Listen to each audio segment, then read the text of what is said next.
டேய் பசங்களா, உங்களுக்கெல்லாம் ஏதாவது ஒரு குறிக்கோள் வச்சுருப்பீங்க, ஒன்று ஒன்று பிடிக்கும். இப்போ உங்களுக்கு பிடிச்சத சொல்லுங்கள். ஏன்னா ஒருத்தருக்கு கணக்கு பாடம் பிடிக்கும், ஒருத்தருக்கு அறிவியல் பாடம் பிடிக்கும், ஒருத்தருக்கு டிராயிங் வரைய பிடிக்கும், ஒருத்தருக்கு படிக்க பிடிக்கும். புரியுச்சா? இப்போ உனக்கு நீ எந்திரி, உனக்கு என்ன பிடிக்கும் அப்படி ஒருத்தர் கேட்டேன், அவன் அறிவியல் பிடிக்க மாட்டான். இன்னொரு பையனை கேட்டேன், டிராயிங் பிடிக்க மாட்டான். இன்னொரு பையனை கேட்டேன், எனக்கு படிக்க தாங்க பிடிக்க மாட்டான்.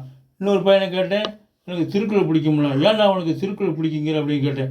இல்லைங்க, எங்கள் தலையை பற்றி அவர் முன்னாடியே அப்போயே திருவள்ளுவர் பாடி வச்சுருக்காரு, சொல்லியிருக்காரு அப்படின்னா. அப்படியா? ஆமாம், அந்த குறளை சொல்லு பார்ப்போம் அப்படின்னு சொன்னேன். ம், சொல்லு. டிலே இஸ் டேஞ்சர்ஸ்னு சொல்லுவாங்க, அதனால் குயிக்காக சொல்லு அப்படின்னு. செல்வத்துள் செல்வம் செவிச்செல்வம் அச்செல்வம் செல்வத்திலும் எல்லாம் தலை அப்படின்னா. ரைட்டு, நல்லா திருக்குறள் நல்லா சொல்லி வச்சுருக்கிய.